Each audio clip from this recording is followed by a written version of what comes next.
आपको लगता है किसी की बुरी नजर लग सकती है? मतलब डू यू बिलीव कि इविल आई होती है?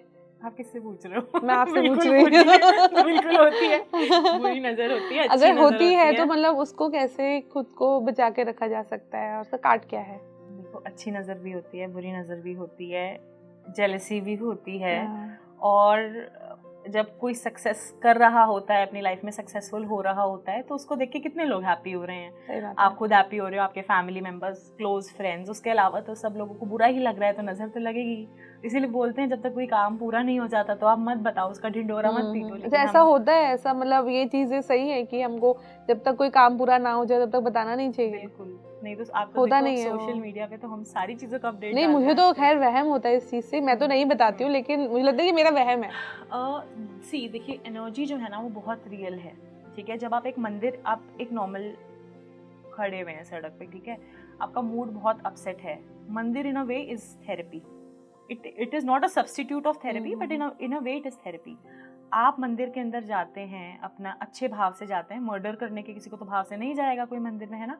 आप अपने जूते चप्पल बाहर निकालते हैं, अपने हाथ धोते हैं, एक सात्विक मन से, एक अच्छे मन से जाते हैं। एंड उस टाइम पे आप अपना फ़ोन अपनी पॉकेट के अंदर रखते हैं, या कई मंदिर में तो फ़ोन नहीं, बैग अलाउड, कुछ भी नहीं होता है, वो चाहते हैं बिल्कुल आप ईश्वर के ही उसके अंदर जाओ। कई जगह नहीं तो जब आप बैठे हो वहाँ पे तो आपको कैसी एनर्जी फील हुई?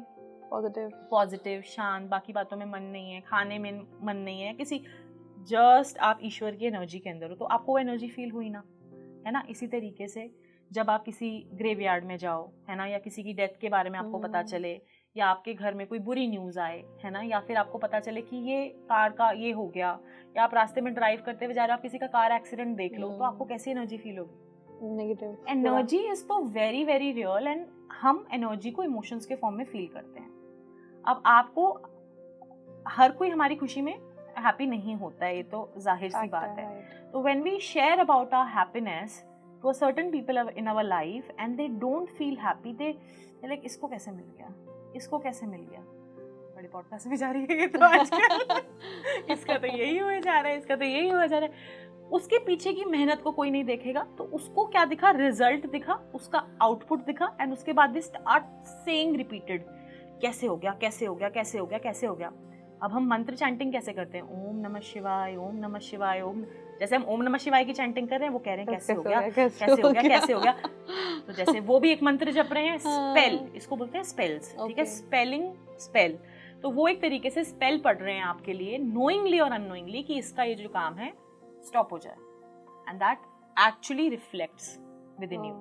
बट अगर आपका ऑरा स्ट्रॉन्ग है, कहीं ना कहीं आपके अंदर भी नेगेटिविटी होगी, जो आपने उस नजर को एब्जॉर्ब कर लिया। आपके मन में भी हल्का सा डाउट होगा कि वीजा लगेगा भी कि नहीं लगेगा, अभी तो मैंने ढिंडोरा पीट दिया इसका। कई बार आप नहीं पीटोगे, आपका घर में कोई दादी नानी तो बता ही देंगी उसके बारे में। तो इट इज जस्ट लाइक, जो आपकी हैप्पी मोमेंट्स हैं उसको थोड़ा अपने तक ही रखिए, क्योंकि हर कोई आपकी खुशी में खुश नहीं होता है। मतलब ये बड़ी बात है कि आपको अपनी खुशी, कई बार क्या होता है ना, खुश होते हैं आप डर के मारे नहीं बता पा रहे हो, तो लाइक मेरे साथ तो यही होता है कि मैं खुश हूँ, लेकिन मैं सिर्फ इसलिए नहीं बता पाती, यार नजर लग जाएगी, मैं नहीं बता रही।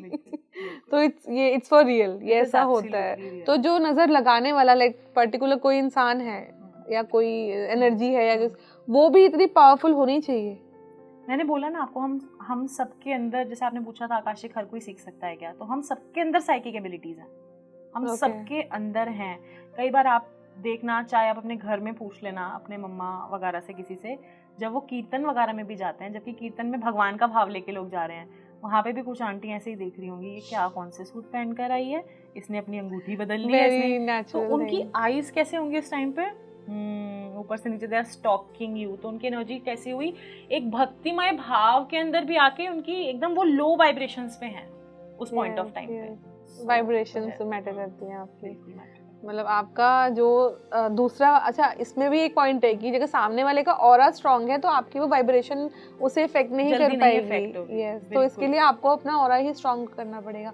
तो कुछ साइंस भी होते हैं कि आपको किसी की बुरी नजर लगी है। लोग कहते हैं ना कि अगर आपको छोटे बच्चों को लेकर, या कुछ लोग कई जल्दी जल्दी बीमार पड़ते रहते हैं, या कुछ तो कहते हैं कि बुरी नजर लगी है, तो ये मतलब इसके क्या साइंस है कि कोई आप एविल आई के शिकार हो गए हैं? आपको तो एक तो हर समय ड्रेन्ड फील होगा, ठीक है, आपका कोई काम में करने में मन नहीं लगेगा, आप सोचोगे पिछले हफ्ते तक तो मैं फुली एनर्जेटिक था, मैं यहाँ पे ये भी काम कराया, ट्रैवल भी कराया, ये कराया, वो कराया, आपकी जो बॉडी है उसके अंदर एक अननेचुरल सा पेन होगा जो एक्चुअली मेडिकल रीजन उसका नहीं होगा, but you will feel pains in your body.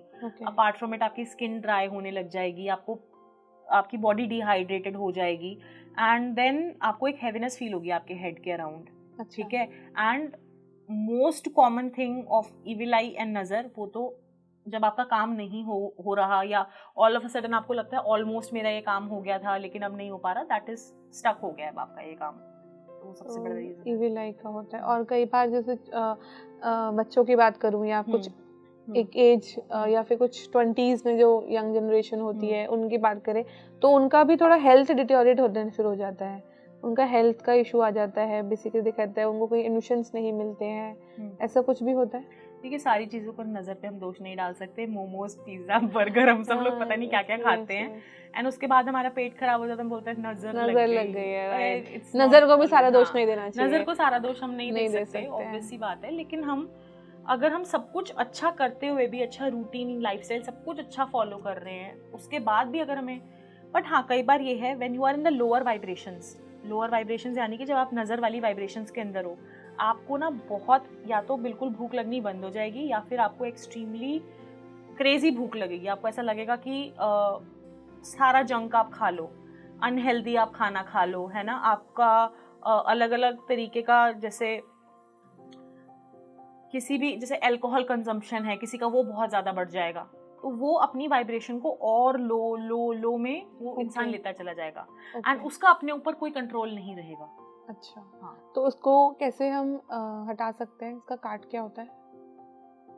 सबसे आसान तरीका है चैंटिंग्स. एंड अगर आप चैंटिंग्स नहीं भी कर सकते हो तो आप यूट्यूब पे जाओ एंड जिस भी ईश्वर, गॉड, भगवान, अल्लाह, जीसस, बुद्धा, जिन पे भी आप मानते हो, उनका कोई मंत्र जो आपको पता हो या आपके घर में होता हो, या नहीं तो आप as simple as healing frequencies के बहुत सारे मेडिटेशंस होते हैं यूट्यूब पे, आप वो लगाओ, आंख बंद करो, अपना रूम नीट एंड क्लीन करो, धूप बत्ती से स्मोक क्लेंजिंग करो अपने रूम की, लोबान लेके स्मोक क्लेंजिंग करो, एक भी क्लटर करो पहले अपने पूरे रूम को, अपने ऑफिस डेस्क को, अपने रूम में नमक के पोछे लगवाओ. ठीक है.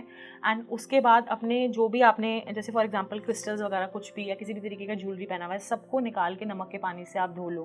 अपने बिल्कुल मतलब अपने पहले तो अपने रूम की एनर्जी क्लेंस करो, और आधा तो आपका ऐसे ही प्रॉब्लम जो है वो ये लोअर वाइब्रेशन वाली एनर्जी, जैसे कई बार क्या होता है ना, हम संडे के दिन 5-5 बजे तक, specially when you are working 5 days a week, तो संडे के दिन 5-5 बजे तक हम नहीं नहा रहे होते, but once we take a shower हम पीवीआर में मूवी देखने के लिए रेडी हो जाते हैं. व्हाई? बिकॉज हम स्पिरिचुअलिटी तो एक आत्मा की हो गई, पर हमारी बॉडी भी क्लेंस्ड होनी चाहिए एक तरीके से.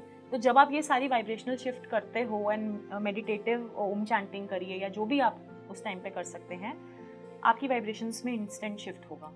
ओके. मतलब अगर आपको कोई डाउट है कि आपके ऊपर कोई इविल आई है या बुरी नजर लगी है, तो उसके लिए पहले आपको अपनी क्लेंजिंग करनी पड़ेगी, आपके रूम की, आप जहाँ बैठे हैं उसको साफ सफाई रखनी पड़ेगी उसकी. वैसे साफ सफाई का बहुत इम्पैक्ट पड़ता है. इलेक्ट्रॉनिक्स नहीं रखने चाहिए, जो बंद होते हैं ना वो नहीं रखने चाहिए, और कोई इलेक्ट्रॉनिक बंद भी नहीं होना चाहिए घर में, मतलब अगर खराब या ऐसा तो कुछ, आप उसको जो है या तो ठीक करवा लो या डिस्कार्ड कर लो. और हम उसको फिर भी रखते हैं, पता नहीं किसी दिन काम आ जाएगा, कभी ठीक होगा, जो कि कभी नहीं आता है काम. यस. अब शिफ्ट करते हैं हम रेकी पे. तो मैंने पढ़ा है कि आप रेकी भी करती हैं. तो रेकी एक काइंड ऑफ अ हीलिंग है. ठीक है. आप जहाँ तक मुझे पता है कि वहाँ पे आप किसी का हैंड टच करके या होल्ड करके आप उसकी पूरी बॉडी को हील कर सकते हैं. तो ये भी एक साइंस है. रेकी के अंदर आपको टच करना या नहीं करना, हीलिंग एनर्जी जाएगी. आप किसी भी पार्ट ऑफ द वर्ल्ड के अंदर बैठे अपने क्लाइंट को या किसी भी इंसान को रेकी हीलिंग भेजना चाहते हैं, वो रेकी हीलिंग जाएगी ही जाएगी. Reiki energy is a cosmic energy, is a universal energy, जिसको डॉक्टर मिको उसुई ने इसके अंदर हमारे वर्ल्ड के अंदर, जिसको आप बोल सकते हैं, वो लेकर आए, और मैडम तकाता ने फिर उसको आगे जो है उसको लेके गए.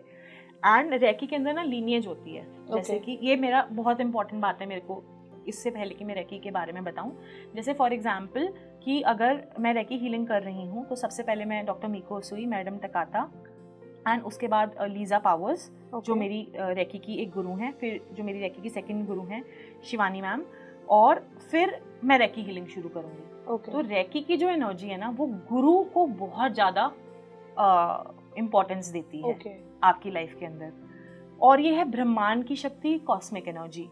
तो ब्रह्मांड की जितनी भी पॉजिटिव एनर्जी है, रेकी के अंदर कुछ इस तरीके के सिंबल्स होते हैं। क्लाइंट से जो है मैं कनेक्ट करती हूँ, पहले मैं उसकी बॉडी के ईच एंड एवरी चक्रा को क्लेंस करती हूँ। जब उसकी बॉडी के each and every chakra cleanse हो जाते हैं, फिर मैं उसकी बॉडी के ईच एंड एवरी चक्रा को हील करनी शुरू करती हूँ। ईच एंड एवरी चक्रा को हील करने के बाद there are certain symbols which are drawn on the body, जहाँ पे भी आपको पेन है, इशू है। फिजिकल हीलिंग के लिए भी होता है, मेंटल इमोशनल हीलिंग के लिए होता है, ब्लॉकेज रिमूवल के लिए होता है, रिलेशनशिप इंप्रूवमेंट के लिए होता है। बहुत सारी चीज़ों के लिए रेकी हीलिंग यूज़ करी जाती है, बट गलत चीज़ों के लिए आप नहीं कर सकते।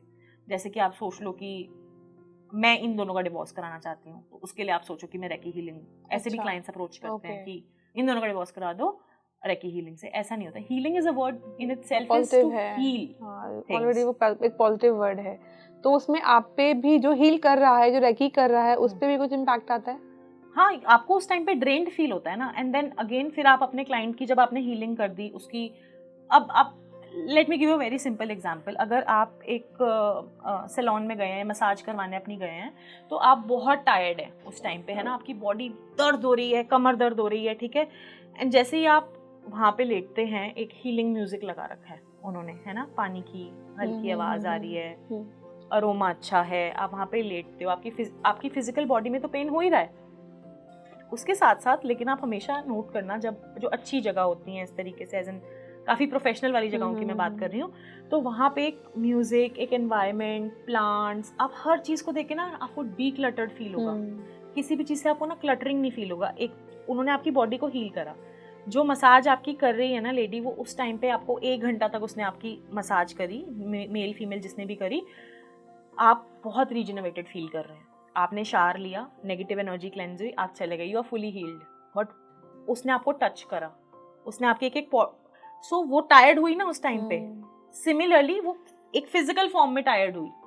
जब हम हीलिंग्स करते हैं, हम एक स्पिरिचुअल प्लस फिजिकल दोनों फॉर्म में हम बहुत ज़्यादा टायर्ड एंड ड्रेन्ड हो जाते हैं। It is very important to drink water, it is very important to cut cords with our client, क्योंकि उनकी जो नेगेटिव एनर्जी है आपके अंदर ट्रांसम्यूट हो सकती है अगर आपने खुद की ढंग से प्रोटेक्शन नहीं करी। जैसे जो आजकल हम ऐसे फटाफट इंस्टाग्राम से देख के बन जाते हैं रेकी हीलर्स, जो लीनिएज भी नहीं हम जानते कि रेकी के अंदर लीनिएज होती है, कि गुरु को, मतलब जैसे किसी एक क्लाइंट की भी हीलिंग स्टार्ट करने से पहले आपके वो गुरु आपको पहले प्रोटेक्ट कर रहे हैं, फिर आप हो।